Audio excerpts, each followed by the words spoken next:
ನಮಸ್ಕಾರ ವೀಕ್ಷಕರೇ. ನಮ್ಮ ಹಿರಿಯರು ನಮಗೆ ಕೆಟ್ಟದನ್ನ ಮಾಡಬೇಡ, ಸುಳ್ಳು ಹೇಳಬೇಡ, ಮುಂದಿನ ಜನ್ಮದಲ್ಲಿ ಅದರ ಫಲ ಅನುಭವಿಸ್ತೀಯಾ ಅಂತ ಬುದ್ಧಿ ಮಾತು ಹೇಳ್ತಿರ್ತಾರೆ. ಆದರೆ ನಾವು ಅದಕ್ಕೆಲ್ಲ ಬೆಲೆ ಕೊಡಲ್ಲ.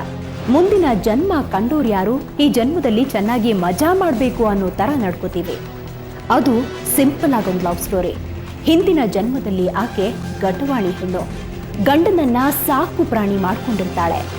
ಆಕೆಯ ಹಿಂಸೆಯಿಂದಲೇ ಸತ್ತ ಆತ ಈ ಜನ್ಮದಲ್ಲಿ ಏನಾಗಿದ್ದಾನೆ? ಶೋಭಾಮಣಿಯ ಬದುಕು ನರಕವಾಗಿದ್ಯಾಕೆ? ಆ ಇನ್ನೊಂದು ಹೆಣ್ಣು ಆತ್ಮದ ಕಥೆಯೇನು? ಫುಲ್ ಡೀಟೇಲ್ಸ್ ಇಲ್ಲಿದೆ ನೋಡಿ.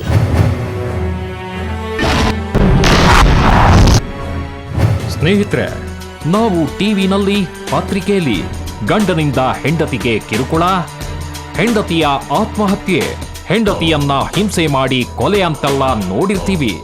ಆದ್ರೆ ಗಂಡಂದಿರ್ನ ಹಿಂಸೆ ಮತ್ತು ಕೊಲೆ ಮಾಡಿದ ಹೆಂಗಸರ ಬಗ್ಗೆ ಮಾತೇ ಆಡಲ್ಲ. ಆದ್ರೆ ನಾನ್ ಮಾತಾಡ್ತೀನಿ.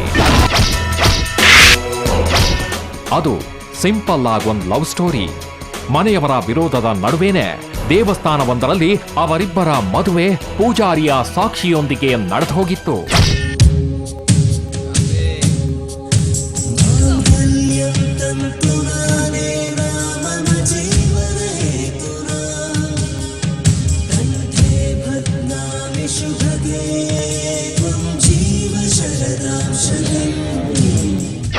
ಮದುವೆಯ ಹೊಸದರಲ್ಲಿ ವಸಂತಕಾಲದ ಸುಖವನ್ನು ಕಂಡರಾದ್ರು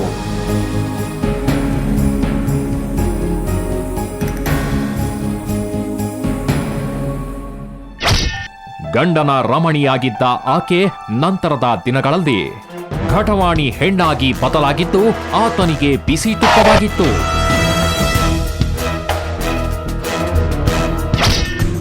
ಸಂಸಾರ ಸುಖ ಮರೀಚಿಕೆಯಾಗಿತ್ತು. ರೈಲ್ವೆಯಲ್ಲಿ ಉದ್ಯೋಗಿಯಾಗಿದ್ದ ಆತ ಕೆಲಸ ಮುಗಿಸಿ ಮನೆಗೆ ಬಂದ್ರೆ ಒಂದು ಲೋಟ ಕಾಫಿ ಕೊಡೋದಿರ್ಲಿ, ಮಾತು ಮಾತಿಗೆ ಹಾರಾಡ್ತಾ ಇದ್ಲು. ಬಂದು ಬಳಗ ಮನೆ ಹತ್ರ ಸುಳಿಯದ ಹಾಗೆ ಮಾಡಿದ್ಲು. ಪ್ರೀತಿ ಮಾಡಿ ಮದುವೆಯಾದ ತಪ್ಪಿಗೆ ಎಲ್ಲವನ್ನೂ ಸಹಿಸಿಕೊಂಡ ಆತ ಆಕೆ ಹೇಳಿದಕ್ಕೆಲ್ಲ ತಲೆ ಆಡಿಸಲು ಶುರು ಮಾಡಿದ್ದ.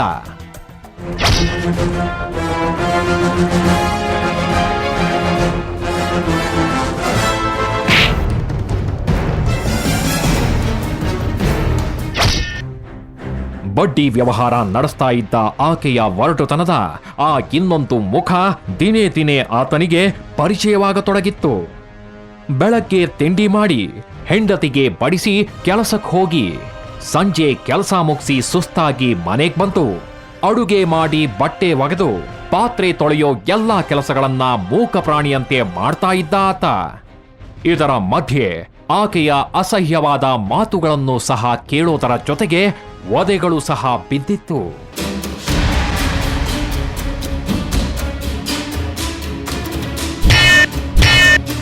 ಬಡ್ಡಿ ವ್ಯವಹಾರದ ಆಕೆಯ ಪರಿಚಿತ ಗಂಡಸರ ಮುಂದೆಯೇ ಗಂಡ ಅಂತಾನು ನೋಡದೆ ಕಾಲಿಂದ ಒದ್ದಿದ್ದಾಳಾಕೆ.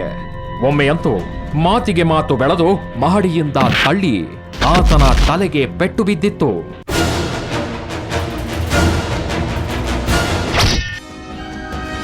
ಆಗ ಬಿದ್ದ ಏಟಿನಿಂದ ತಲೆಯಲ್ಲಿ ಬ್ಲಡ್ ಕ್ಲಾಟ್ ಆಗಿ ಆತ ತಾನಾರೆಂಬುದನ್ನೇ ಮರ್ತಿದ್ದ. ಬೀದಿ ಬೀದಿ ಅಲೀತಿದ್ದ ಆತ. ಆತನಿಗೆ ಟ್ರೀಟ್ಮೆಂಟ್ ಕೊಡಿಸದ ಆಕೆ ಗಂಡ ಸತ್ತಿದ್ದಾನೆ ಅಂತ ಸುಳ್ಳು ಹೇಳಿ ರೈಲ್ವೆ ಇಲಾಖೆಯಿಂದ ಪೆನ್ಷನ್ ಹಣ ಪಡಿತಾ ಇದ್ಲು.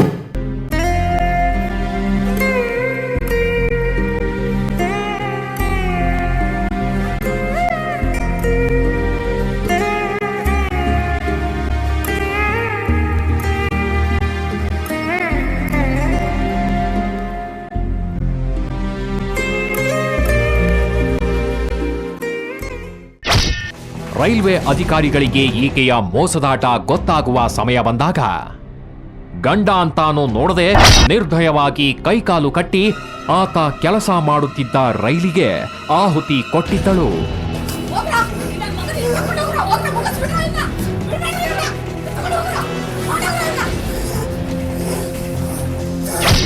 ಪ್ರೀತಿಸಿ ಮದುವೆಯಾದ ತಪ್ಪಿಗೆ ಆತ ತನ್ನ ಹೆಂಡತಿಯಿಂದಲೇ ಗುರುತು ಸಿಗದ ಅನಾಥ ಹೆಣವಾಗಿ ಹೋಗಿದ್ದ.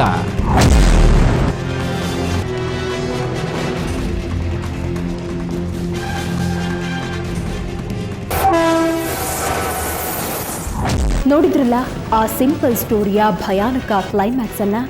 ಜನ್ಮಾಂತರ ಕಳೆದ್ರೂ ಎಂಥ ಕಲ್ಲು ಮನಸ್ಸು ಕೂಡ ಕರಗುವಂತಹ ಕಥೆ ಇದು. ಈ ಸ್ಟೋರಿ ನಾನು ನಿಮ್ಗೆ ಯಾಕೆ ಹೇಳಿದೆ ಗೊತ್ತಾ? ಈಗ ಆಕೆ ಮತ್ತೆ ಹೆಣ್ಣಾಗಿ ಹುಟ್ಟಿದ್ದಾಳೆ, ಒಳ್ಳೆಯ ಮನಸ್ಸಿನಾಕೆ. ಆದರೆ ಕಳೆದ ಜನ್ಮದಲ್ಲಿ ಗಂಡನಾಗಿ ಕೊಲೆಯಾಗಿದ್ದ ಆತ ಮತ್ತೊಂದು ಜನ್ಮ ಎತ್ತಿದ್ದಾನ? ಮುಕ್ತಿ ಸಿಗದೆ ಅಂತರಾತ್ಮವಾಗಿ ಅಲಿತಿದ್ದಾನ? ಆ ಹೆಣ್ಣಿಗೆ ಕಾಡ್ತಾ ಇರೋದಾದ್ರೂ ಯಾರು? ಆ ಹೆಣ್ಣು ಯಾರು?